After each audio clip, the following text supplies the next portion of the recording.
اب چونکہ یہ سب ہو چکا اور ہفتے کا آغاز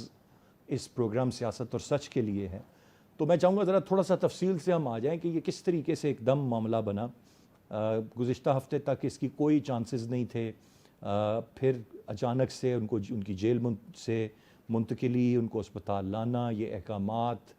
پاکستان تحریک انصاف کے اندر مکسڈ ایموشنز،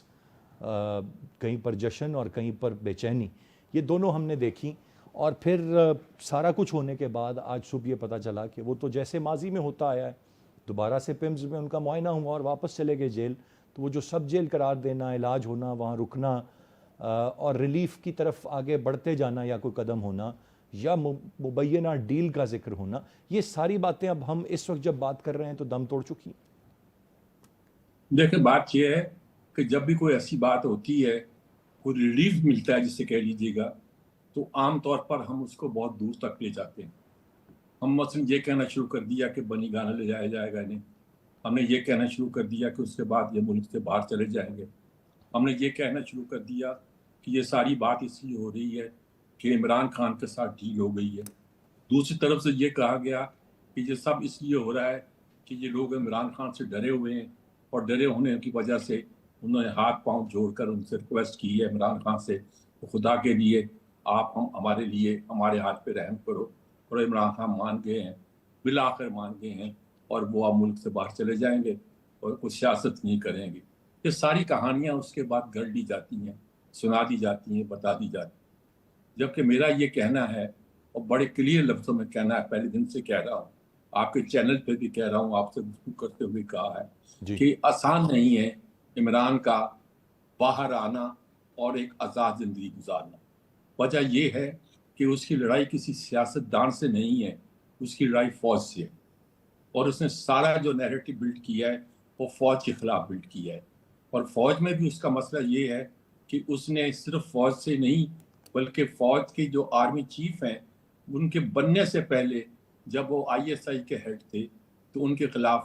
ایک طرح کا ان کو وہاں سے ہٹوا دیا تھا، اس لیے کہ انہوں نے بتا دیا تھا کہ بنی گالہ میں کس طرح کرپشن ہو رہی ہے اور اس کے ڈانڈے وہاں تک ملتے ہیں۔ اور اس کے بعد جب وہ آرمی چیف بننے لگے تو انہوں نے یہ صاف کہا کہ کسی کو ہی بنا دو سوائے ایک شخص کے۔ تو جب آپ ایسی کھلی مخالفت کر چکے ہوں تو آپ کیا توقع کرتے ہیں کہ آپ کو چھوڑ دیا جائے گا؟ آپ کو اجازت دے دی جائے گی کہ آپ ایک محاذ، ایک مورچہ بنا لیں آرمی چیف کے خلاف اور فوج کے خلاف؟ پھر ان کا سارا نیریٹو جو ہے جب وہ کوئی ان کو مل کے آتا ہے تو فوج کے خلاف ہوتا ہے، اور فوج کے خلاف بڑا سخت الفاظ استعمال کرتے ہیں۔ یہ وہ ساری صورتحال ہے جو ان کے لیے باہر آنے میں رکاوٹ بنی ہوئی ہے۔ اور اب یہ جو ہوا تھا کہ وہ جائیں گے وہاں الشفا میں، تو وہ اسی وقت غالباً حکومت نے سوچا ہوگا کہ بات تو ماننی ہے ان کی عدالت کی، لیکن اس طرح مانی جائے کہ عمران کو فائدہ نہ پہنچے، اس لیے انہوں نے پیمز میں لائے، ان کا معائنہ کرا کے واپس بھیج دیا۔ اب ظاہر ہے کہ عدالت اس پر کوئی زیادہ سخت رویہ تو اختیار نہیں کر پائے گی، لیکن یہ ہے کہ حکومت کا مقصد بھی پورا ہو گیا ہے، اور اس کے نتیجے کے طور پر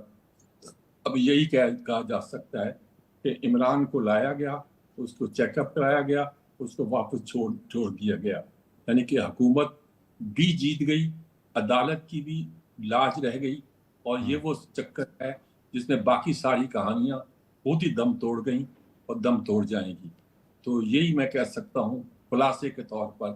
مجھے مختصر میر طور صاحب پر۔ یہ بتائیے کہ یہ جو آپ کل بھی ایک ان کی بہن ان کے ساتھ تھیں، اب بہنیں ظاہر ہے وہ بھائی سے کوئی بھی بہن ہو محبت رکھتی ہے،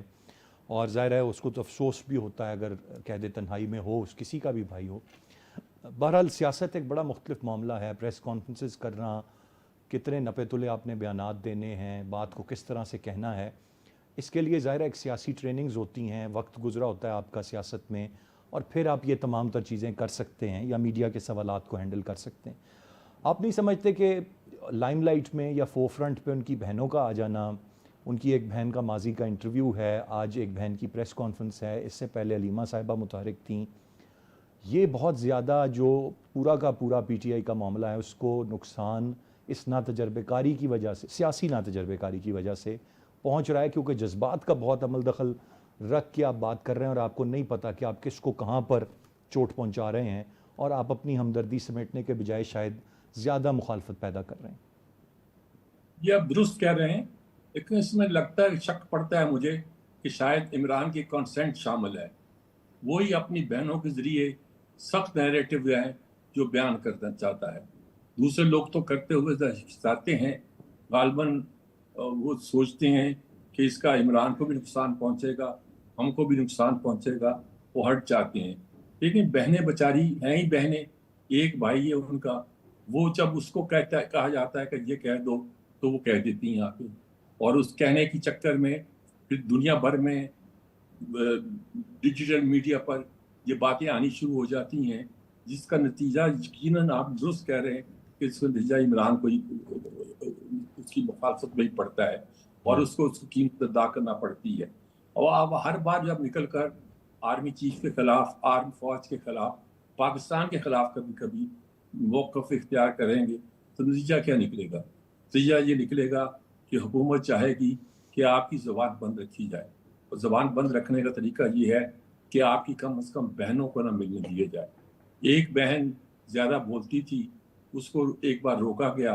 اور دوسری بہن کو اجازت دی گئی کہ وہ اندر جائے، وہ ملاقات کرے۔ انہوں نے ملاقات کی، واپس آئیں، آنے کے بعد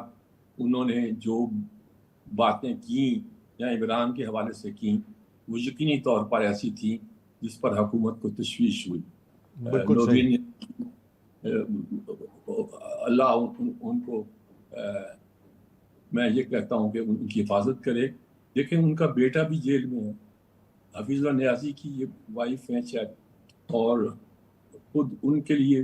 مشکلات ہیں، ان کی اپنی خاندان میں ایک طرح کی دراڑ پڑی ہوئی ہے۔ اس ساری صورتحال میں بہنوں کے ساتھ تو ہمدردی کی جا سکتی ہے، لیکن یہی کہا جا سکتا ہے کہ بھائی کی محبت میں یا بھائی کے کہنے پر وہ سب کچھ کہتی اور کرتی ہیں جو عام طور پر سوچا جا سکتا ہے کہ نہیں کہنا چاہیے، نہیں کرنا چاہیے۔